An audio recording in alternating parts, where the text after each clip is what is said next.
Jackie was worried about having a Boehner moment up here. Could I tell you stories? In a few moments, we'll have the presentation of the gold medal. But first, I'm going to thank all of you today for being here.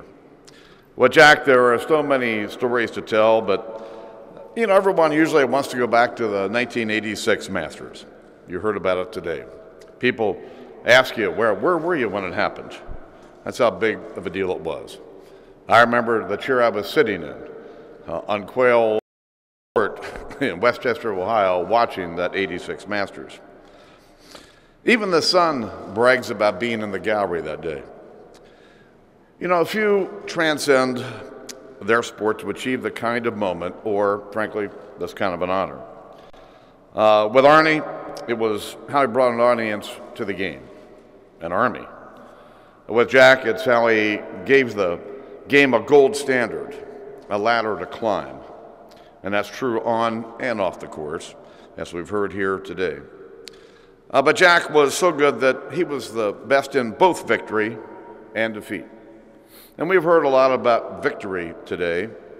But you see, the toughest thing to learn in golf isn't the swing of the short game, it's losing. And no matter what, you have to shake the other man's hand at the end of the match. And you have to mean it, too. Then he faces the man in the mirror.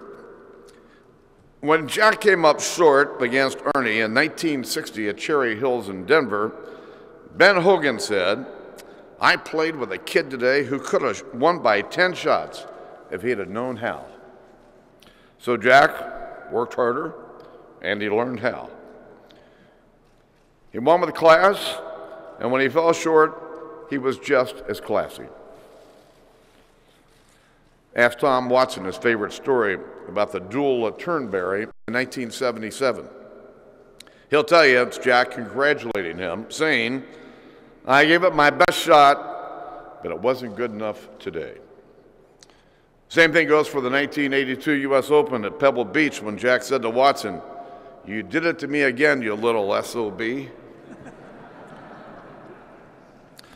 It's not the trophy or the triumph. It's the respect that Jack's rivals remember the most. That's what gives the 1986 Masters its size.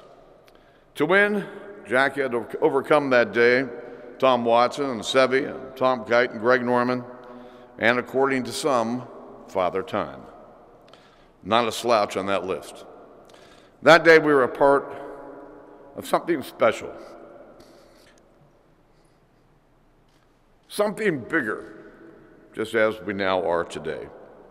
Because in golf, as in all other things, it's not whether you win or lose, it's how you play the game. And no one has played it better for longer than Jack.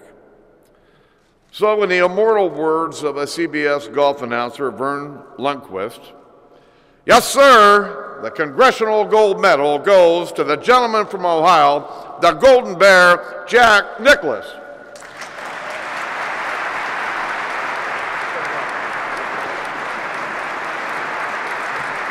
No, we're going to do it. Huh?